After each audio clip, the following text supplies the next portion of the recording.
الرحمن الرحیم نحمدہ و نصلی علی رسولہ الکریم اما بعد۔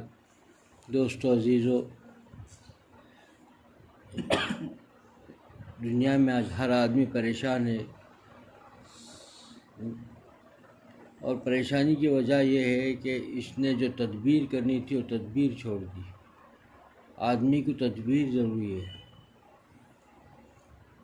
ایک چھوٹے سے سفر پہ جاتا ہے تو جب راستے میں کوئی مشکلات یا آفتیں یا کوئی چیز ایسی آنے کا اندیشہ ہو تو اس کی تدبیر پہلے کر لیتا ہے۔ اور زندگی کے اس راستے میں انسان کو کتنی تدبیر کرنی چاہیے یہاں کے آنے والے حالات کا مقابلہ کر سکے، اس کے لیے تیاری کر سکے، اس کے لیے تیاری کرنی چاہیے۔ یہ تیاری کرتا نہیں انسان، اور ایسے ہی زندگی کا راستہ استعمال کر لیتا ہے، جبکہ ایک چھوٹا سا سفر ہو، چند گھنٹوں کا سفر ہو، اس کے اندر بھی تدبیر کرتا ہے۔ چند گھنٹوں کا سفر ہے، اس گھنٹے کا اس چھوٹے سے چند گھنٹوں کے سفر میں کوئی چیزیں آفتیں کوئی چیزیں پیش آوے تو کیا کیا جائے، اس کی تدبیر پہلے سوچ رکھتا ہے، اس کی تدبیر کر کے نکلتا ہے، اس کی تدارک کے بھی پورے تیاری ہوتی ہے۔ لیکن انسان کی زندگی کے سفر کو انسان جو ہے بالکل جو ہے بھول بیٹھا کہ تدبیر کرنی چاہیے۔ اس کو ایسے ہی چاہ رہا ہے تو پریشانیاں حالات آئیں گے، تو پریشانیاں آئیں گی، تو پریشانیوں حالات سے جو ہے بے چین و پریشان ہو جاتا ہے۔ بسا اوقات اتنا پریشان ہو جاتا ہے کہ حالات آتے ہیں تو وہ ملک ہی چھوڑ دینے کو بھی چاہتا ہے کہ کسی ملک میں جا کے آباد ہو جائیں، کہیں جا کر رہ جائیں، اتنے برے حالات آ گئے۔ جبکہ اس کے لیے تدبیر بتا دی گئی۔ تدبیر کیا ہے کہ تدبیر یہ حضور اکرم صلی اللہ علیہ وسلم نے ابھی زبان نبوت سے بات بتلا دی کہ حالات کچھ بھی آ جائیں، کتنے خراب سے خراب بد سے بد حالات آ جائیں، سے بچنے کا بہت ہی آسان طریقہ ہے کہ اللہ سے دعا مانگو۔ دعا کے ذریعے سے اللہ سے گر گرا کر کے اس کے مانگ لو، اس پریشانیوں سے حل مانگ لو، سفر بڑا آسان ہو جائے گا۔ کیا مشکل ہے، لیکن اس کو انسان چھوڑ بیٹھا۔ یہی حل تھا، بہت آسان حل تھا، ہر چیز ہر حالات کا مقابلے کے لیے آسان حل تھا، لیکن اس کو انسان چھوڑ بیٹھا تو پریشانیوں میں آ گیا۔ اب کیا کرتے ہیں کہ بھئی اچھا پریشان ایسی حالت میں آتی ہے کہ فیصلے ایسے کر دیتا ہے کہ اس سے بڑی پریشانی کو مول لے لیتا ہے۔ بسا اوقات والدین ایسے فیصلے کر دیتے ہیں کہ کہیں دور بھیج دیتے ہیں، اور دور جانے کے بعد جو ہے ایمان سے ہی چلے جاتا ہے۔ بچوں کو بھیج دیا، خود آباد ہو گیا، اور کبھی خود بول دیتا ہے کہ بھئی ہم نے یوروپ میں جا کے پناہ لے لی، بڑا دیندار بن گیا ہمارا بچہ، جو ہے امریکہ چلے گیا، بڑا نمازی بن گیا۔ دین کا کیا حال ہے، اندر کیا حالات ہیں، گھر کے گھریلو اس کی جب رکھا ہے پوروں کیا حال دین کا پتہ چلے گا کہ بھئی یہ ایک تو نمازی بن گیا، گھر سے گھر بار تو دین سے بھی چلے گئے، جس کے ساتھ لے کے گیا تھا پورے بیوی بچے تو دین سے بھی چلے گئے۔ یہ حال ہے آج کل، لیکن اس کو دیکھ نہیں رہا ہے۔ اس کا مقابلہ یہ نہیں ہے کہیں چل جائے، اور اس کے لیے تو منع بھی کیا گیا ہے کہیں ایسے ممالک جہاں پر جو ہے دین بیزاری کا ماحول ہو، ایسے ممالک میں جا کر کے سے منع کیا گیا ہے۔ اور سب سے آسان طریقہ تو یہ تھا کہ اللہ سے دعا کے ذریعے گر گرا کر اللہ کے حضور مانگا جائے تو پریشانیاں کیا ہے، سب چیز بدل جاتی ہے، تقدیریں بدل جاتی ہیں، حالات بدل جاتے ہیں۔ کتنے بد سے بد حالات سے آئے ہو اس وقت حالات کا سے دوچار ہو انسان، یا آنے والے پریشان کن حالات ہوں، ان سے سب سے آسانی سے ہو سکتا ہے کہ اللہ سے مانگے۔ اسی کے لیے بتایا گیا کہ جتنا اللہ سے مانگے گا، اللہ والوں نے اسی لیے بتا دیا کہ تم اللہ سے مانگتے رہو، گناہ سرزد ہو جائے اللہ سے مانگو، اللہ سے پناہ مانگتے رہو گناہوں سے، اللہ سے گڑ گڑا کے مانگو، اللہ گناہ کے قریب اسباب گناہ سے میری حفاظت فرما لے، گناہوں سے میری حفاظت فرما لے۔ تب یہ گناہ سے پناہ رو رو کے اللہ سے مانگتا رہے گا، پھر گناہ ہو بھی جائے گا تو اس کو معذور سمجھا جائے گا۔ ایک امید اللہ کے فرماتے ہیں کہ قیامت میں اللہ کے پاس کہے گا کہ اللہ میں تو سے رو رو کے پناہ مانگ رہا تھا، ہر دن مانگ رہا تھا، ہر وقت مانگ رہا تھا، پھر مجھ سے گناہ ہو ہی جا رہا تھا، تو اللہ تعالیٰ اس کو بخش دیں گے اس کو، کیونکہ اللہ تعالیٰ سے ایک امید لگی ہے کہ اللہ سے مانگ رہے تھے، سچے دل سے مانگ رہے تھے، یقین کے ساتھ مانگ رہے تھے، یقین کے ساتھ، سچے دل کے ساتھ، خوف کے ساتھ مانگ۔ دنیا میں ہی اس کو جو ہے گناہوں سے اللہ بچا لیں گے۔ اگر کسی وجہ سے تو پھر بھی گناہ ہو ہی گیا تو اللہ کے پاس ایک عذر بھی رہے گا، اللہ کے پاس گرے گا کہ بولے گا معذور، کہ یہ معذور سمجھا جائے گا کہ بھائی تو میں تو مانگتا تھا یا اللہ تو مجھے بچا لے، میں تو بچ نہیں پا رہا ہوں، نفس و شیطان سے میں جو ہے مغلوب ہو چکا ہوں، نفس و شیطان سے میں مغلوب ہو گیا ہوں، پوری کوشش کرتا ہوں، کوشش بھی کرے پہلے ایسا نہیں، چونکہ جیسے مانگتا نا یقین کے ساتھ، اسی کے لیے فرمایا گیا کہ دعا جو ہے اصل میں پڑھنا نہیں ہے، دعا پڑھنے ہم لوگ تو دعا پڑھ لیتے ہیں، رٹ رکھیے، جتنا رٹا رکھا ہے سب ایسا سٹر پڑھ رہے ہیں، دعا اس چیز کا نام نہیں ہے، دعا تو دل کی پکار ہے، جتنا کہ اس کے ساتھ یقین کے ساتھ مانگے گا اللہ تعالیٰ خود بھی فرماتے ہیں کہ حضور اکرم صلی اللہ علیہ وسلم سے فرما دیا کہ اپنے جو ہے امت کو بتا دو کہ مجھے میرے بارے میں پوچھیں تو بتا دو، میں اس کے شہرک سے بھی قریب ہوں، اور جب وہ پکارتا ہے تو میں اس کی سنتا ہوں۔ اللہ تعالیٰ اتنا آسان سے بولتے وہ پکارے گا، جو مانگے گا، جو ندا دے گا، میں اس کی سنتا ہوں۔ تو اللہ تعالیٰ فرماتے ہیں دونوں جگہ بادشاہ وعدہ کرتا ہے کہ میں اس کی سنتا ہوں۔ کبھی کبھار بس اوقات جو ہے حالات یہ کبھی فوراً دیتے ہیں، کبھی انتظار کرتے ہیں، اس لیے انتظار کرتے ہیں کہ اس کی دعا تو ہر وقت سن لیتا ہے، کہ اللہ تعالیٰ بولتا ہے کہ بھئی ابھی یہ اس نے گناہ کو چھوڑ کر نہیں آیا، حالات سے نہیں تبدیل ہوئے اس کی، تو روکو، ابھی اسے روکو، یا ابھی حالات بدل دے تب اس کو کر دیں گے،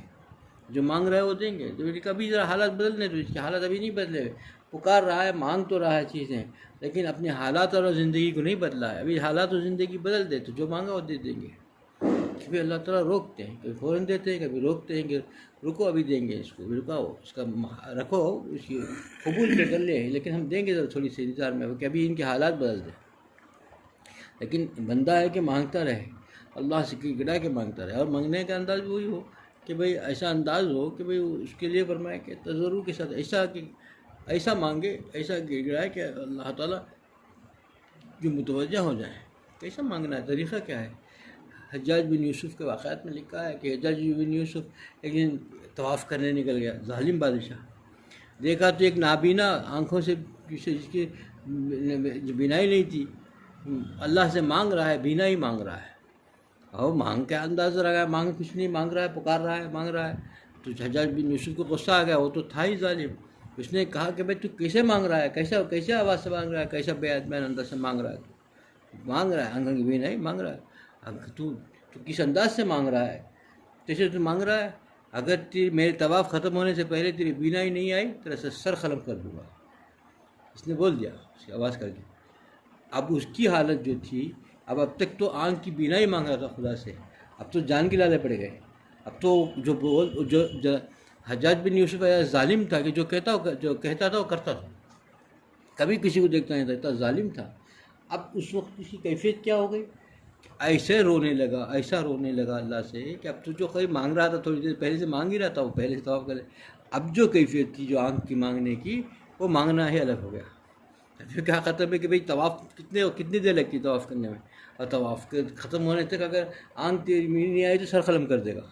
اب میری جان ہی چلے جائے گی، اب تو آنکھ مانگ رہے تھے، اب جان کے خطرے پڑ گئے، جان ہی چلے جائے گی۔ تو جس انداز سے مانگا پھر اللہ نے اس کی سن لی، طواف ختم ہوتی اس کی آنکھ آ گئی، اللہ نے بینا اس نواز دیا۔ پھر حجاج بن یوسف آگے کہا کہ تو جیسا مانگتا تھا زندگی بھر مانگتا تو بھی نہیں ملتا۔ حجاج بن یوسف تھا، ظالم تھا، لیکن پھر دیکھیے وہ کیا بتا گیا، تو جیسا مانگ رہا تھا تو زندگی بھر مانگتا تو بھی نہیں ملتا، اب جیسا تو نے مانگا خوف سے، یہی مانگنا اصل مانگنا ہے۔ کون بتا رہا ہے؟ حجاج بن یوسف ظالم بتا کے گیا کہ یہی چیز اصل ہے۔ کیسی کیا کیفیت ہوگی آپ خود تصور کر کے دیکھیں، ایک آدمی آنکھ کو مانگ رہا ہے، اس کے حاجت ہے، اس کی ضرورت ہے، آنکھ کی بینائی نہیں ہے، یہ اس نعمت سے محروم ہے، مانگ رہا ہے، لیکن وہ مانگنا کیسا تھا، اور اس کے بعد معلوم ہو گیا کہ بھئی 10 منٹ کے بعد میرا سر قلم ہو جائے گا، تو اس کے بعد جو مانگے گا وہ کیا مانگنا ہوگا، کس طرح گڑ گڑایا ہوگا اللہ کے حضور، کیسے مانگا ہوگا، وہ مانگنا ہی ہے، یہی ہے دل کی پکار۔ یہی کہتے ہیں کہ دعا جو ہوتی دل کی پکار ہونی چاہیے، زبان سے رٹے تو کچھ نہیں ملتا تھا۔ جیسے طوطا میں نے کسی چیز سکھا دیا جائے تو طوطا بھی جو ہے پکارتا ہے، بولتا ہے، قرآن کی آیت بھی بول دیتا ہے، کبھی کبھی سکھائے بولتا ہے طوطا۔ تو ہمارا حال یہی ہو گیا، اس جو ہے طوطے جیسے جانور جیسے ہم جو سکھاتے ہیں، پڑھ لیا، رٹ لیا، یاد کر لیا، پڑھ لیتے ہیں، تو پڑھنے کا نام دعا نہیں ہے، یاد کر کے رٹ دیا تو دعا نہیں ہے، دعا تو دل کی پکار ہے، دل سے اللہ کو پکارے، اور ایسے انداز سے پکارے، ایسے انداز سے، اور ایسا گڑ گڑا کے مانگے اللہ سے، تو کیا نہیں ملے گا بھائی، وہ خدا تو ایسا کریم ذات ہے، وہ تو وعدہ کرتا ہے کہ میں سنتا ہوں۔ قرآن میں اللہ کا وعدہ ہے، وہ پکارے، بندہ پکارے گا تو میں اس کی سنتا ہوں۔ تو اللہ تعالیٰ پکارنے کو سنتا ہے، لیکن پکارے، سچے دل سے پکارے، اور پکار کس کو کہتے ہیں، ندا کس کو کہتے ہیں، ایسا پکارے کہ اللہ تعالیٰ کے ہاں جو ہے وہ محبوب ہو جائے، پکارنے کا انداز ہو۔ بس کہ کچھ پڑا آج ہمارا کیا ہے کہ بولتے نہیں، یقین نہیں ہے، اللہ سے مانگ رہا ہے مگر یقین نہیں ہے، اسباب پر نگاہ ہے، اسباب کو سوچ رہا ہے کہ نہیں ایسا کیسے ہوگا، ایسا ہو تو ہوگا، مانگ بھی رہا ہے لیکن نگاہ اسباب پر ہے تو کچھ نہیں ہوتا۔ اور اسی لیے ہم لوگ پریشان ہیں کہ ہمارے دعائیں نہیں ہیں، یہ پڑھی لکھی رٹی ہوئی چیزیں ہو گئی، اور بس رسمی باتیں ہو گئی، اب مانگ کے چلے گیا، دل سے کوئی یقین نہیں۔ میرا خدا مجھے سن رہا ہے، میں خدا کے دربار میں گر گا رہا ہوں، اللہ میری حاجت پوری کر دے گا، یقین ہے ہی نہیں۔ اب یقین جس چیز پر ہے، مال پر ہے، دنیا پر ہے، اسباب پر ہے، تو پھر کیسے ہوگا؟ اللہ تعالیٰ بھی چھوڑ دیتا ہے انسان کو، بھائی کیا اس کی تو نگاہ میرے پر ہے ہی نہیں، میری قدرت پر نہیں ہے، میری جو ہے بادشاہت پر نہیں ہے، یہ اس کی تو نگاہ جو ہے اسباب پر ہے، جا تو جس اسباب کو سمجھ رہا ہے، جس کو سمجھ رہا ہے اسی سے لے لے، کہاں سے ملتا؟ پھر پریشان رہے گا، یہی سمجھ رہا ہے انسان۔ آج دیکھیے جو حالات، جو پریشانیاں ہیں، اس وقت بھی جو پریشانیاں ہیں، اس کی نگاہ کہاں ہے؟ کہ یہی اسباب پر ہے، یہ ہے ویسا ہے، ووٹ ہوگا تو ایسا ہوگا، ووٹ دیں گے تو وہ بدل جائے گا، ہمارے پاس طاقت ہے، قوت ہے، ہم سب مل کے جٹ جائیں گے تو وہ بدل جائے گا۔ کیا ہوگا؟ کیا ہو جائے گا؟ کہ مسلمان کی زبان سے بات آنی چاہیے، مسلمان کیا کرنا چاہیے تھا، کرنا کیا چاہیے تھا، اپنے سب کچھ کیا سمجھ رہا ہے، جی سب نگاہ اسباب پر ہے، نہیں ایسے، یہ غلط ہے، اسی وجہ سے پریشانی میں۔ اللہ تعالیٰ کی مدد کیسے آئی؟ اللہ چھوڑ دے گا، جا تو سمجھ رہا ہے کہ تیری طاقت قوت ووٹ میں ہے، تیری طاقت قوت ایک جہاں ہو جانے میں ہے، تو پھر ہو کر کے دیکھ لے۔ تو اپنے گناہوں سے توبہ نہیں کرتا، ہمارے خطاؤں کی وجہ سے جو ہے ہمارے لیے سزا، ہمارے گناہوں کی سزا ہے، ہماری پکڑ ہے، اللہ تعالیٰ کی ہم ناراض کر بیٹھے، اللہ تعالیٰ کو جو ہے خفا کر بیٹھے، اللہ تعالیٰ کے جو ہے باغی بن گئے۔ یہ جب اپنے یاد کر کے روئے گا، اور گڑ گڑائے گا، جب اللہ تعالیٰ منہ پھیر لے، چھوڑ دے، اللہ کا جو ہے ہم کو چھوڑ دے، اللہ کے دربار سے ہم جو ٹھکرا دی جائیں، تو پھر یہی برا حال ہوگا۔ تو ہمارے حالات کو درست کرنے کے لیے جو طریقہ تھا وہ طریقہ چھوڑ دیے، دعاؤں کو چھوڑ دیا، اور دعا مانگے بھی تو رٹ کے نہ پڑھ لیتے ہیں، اب قید سمجھ جاتے ہیں کہ ہم نے دعا مانگ لی، مطمئن ہو گیا، یہ دعا کہاں ہو گئی؟ دعا ہوئی ہی نہیں، دعا رد نہیں ہوتی، لیکن دعا ہی نہیں مانگا ہو، رٹ کے کچھ پڑھ دیا ہو، کچھ ایسے ہی کر دیا ہو، دعا دل سے نہیں، زبان سے کچھ بک کے آ گئے، تو یہ دعا نہیں ہوتی نا۔ تو پھر کیسے اسباب بدلیں گے، حالات بدلیں گے؟ آج ہم پریشان ہیں، اس لیے پریشان ہیں کہ ہم جو راستہ بتایا گیا تھا، ایسا راستہ نہیں ہے، کہیں سنا گنا نہیں ہے، کسی نے تجربے سے بتایا نہیں، نبوت، زبان نبوت سے کہا گیا ہے، کیسا نسخہ ہے، اللہ تعالیٰ کے نے اپنے طریقے سے بتا دیا ہے، اللہ نے بتا دیا، نبوت زبان نبوت سے بتا جائے گا، اتنا بہترین نسخہ قیامت کے صبح تک کے لیے، اتنا بہترین، اس سے بہترین کوئی نسخہ ہے ہی نہیں، کوئی طریقہ ہے ہی نہیں۔ اب اس کو چھوڑ کر کے اس نے اپنے دماغ سے جو طریقہ سوچ رکھا ہے، انسان پریشانی میں آئے گا۔ تو یہی ہے کہ بھائی راستہ آپ نے زندگی کے اندر چین و سکون سے گزارنا ہے، یہ جو زندگی دی ہے اس کے اندر عافیت کے ساتھ، خوشی کے ساتھ رہنا ہے، تو یہی ہے کہ اللہ تعالیٰ سے جو ہے تجربے کے ساتھ روز کر کے گھیڑا کر کے اللہ کے حضور دعا مانگے، اپنے حالات کے لیے، درستی کے لیے، پریشان کتنی بہترین ہے، آنے والے حالات بھی درست ہو جائیں گے، تقدیریں بدل جاتی ہیں، اب ہے جو پریشانیاں جو آ چکی ہیں وہ بھی ختم ہو جاتی ہیں، لیکن ایک راستہ وہ چھوڑ کر کے دوسرا راستہ، ہزاروں راستے ہزاروں چیز بھی کر لے، جو اصل چیز ہے اس کو چھوڑ دیا، کچھ نہیں ملے گا۔ بھول بھلیا میں جیسے ایک اصل راستہ چھوڑ کر کے 100 راستوں میں گھستا رہے گا، پھرتا ہی رہے گا، جو اصل راستہ ہے اس کو چھوڑ دیا، اب باقی اسی کا نام بھول بھلیا ہے کہ بھئی جس میں ہے جس راستے کو سے نکلنا اس کو تو چھوڑ دیا، باقی کے راستے میں گھومتا رہے، پھرتا رہے گا، گھومتا رہے گا، پھرتا رہے گا، پریشان رہے گا کہ راستہ اصل آیا ہی نہیں، کہ جس راستے سے تھا اصل اس کو چھوڑ دیا، جو طریقہ تھا، جو بتایا گیا تھا اس کو چھوڑ کر کے ہم نے اپنے طور پر تجویز کر لیا، تو پریشان رہیں گے۔ اصل آج بھی ہمارے پریشانوں کا حل یہی ہے کہ سچے دل کے ساتھ اللہ کے حضور گر گڑائے،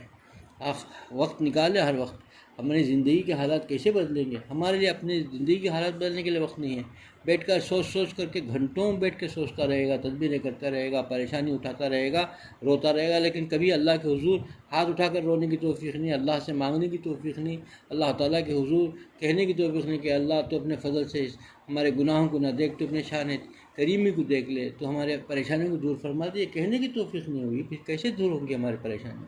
ہو ہی نہیں رہی، دوسری تدبیریں کر رہا ہے، پریشان ہے، رو بھی رہا ہے، خود رو رہا ہے، لیکن اللہ کے حضور ہاتھ اٹھا کے نہیں رو رہا ہے کہ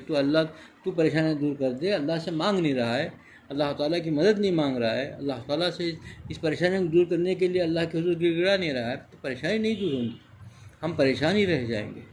اللہ کے حضور گرانا چاہیے، یہی طریقہ بتایا گیا ہے، یہی طریقے کو دوست عزیزو ہم میں سے ہر آدمی اس کو جو ہے ہم بھی کرنا چاہیے، ہمارے گھر کے ہر فرد کو بھی بتانا چاہیے کہ یہی ایک طریقہ ہے ہمارے پریشانیوں کا حل، اور اس سے ہی یہ بچوں کو بھی سکھانا چاہیے، اس سے ہی ہماری پریشانیاں دور ہوں گے، چاہے کس قسم کی پریشانی ہوں، کہیں سے بھی آئے ہوں، ہمارے ذہن اور دماغ سے بھی وہی جو پریشان ہو، لیکن اللہ تعالیٰ تو سب جانتے ہیں، اللہ تعالیٰ اس کو لمحوں میں دور کر سکتے ہیں، تو دونوں جہاں کا بادشاہ کے حضور بھی گرانا چاہیے، یہی اصل چیز ہے، اس کو ہم چھوڑ بیٹھے ہیں، اس کو دوبارہ ہم جو ہے ہمارے گھروں کے اندر، ہمارے لوگوں کے اندر دوبارہ اس کو زندہ کر کے اللہ کے حضور کی گرانا چاہیے، سچے دل سے اللہ کے حضور، جس طریقے سے وہ حجاج بن یوسف نے اس نابینا انسان کو بتایا تھا، ایسا رو کر مانگے کہ اللہ کے حضور کی وہی ایک چیز ذات ہے۔ اب وہ کیا سوچا ہے کہ اس میں کیا یقین ہوگا اس پکارنے والے کو کہ بھئی اب مجھے بچا سکتا تو صرف 10 منٹ کے اندر خدا ہی بچا سکتا ہے، کوئی دوسری ذات نہیں بچا سکتی، پہلے مانگ رہا تھا خدا سے، لیکن وہ بات کیفیت نہیں تھی، جس کے بعد کیا ہوا، یقین ہوگا کہ اب میں 10 منٹ کے اندر سب کچھ اللہ کے ہاتھ میں ہے، تو یہی چیز انسان ہر آدمی سوچے کہ میری پریشانیوں کا حل خدا کے ہاتھ میں ہے، خدا چاہا تو فوراً حل ہو سکتا ہے، اور خدا کے حضور گرائے گا تو کامیاب ہوگا۔ اللہ مجھے بھی اس میں عمل کی توفیق عطا فرمائے، آپ لوگوں کو اس عمل کی توفیق عطا فرمائے۔ وآخر دعوانا الحمدللہ رب العالمین۔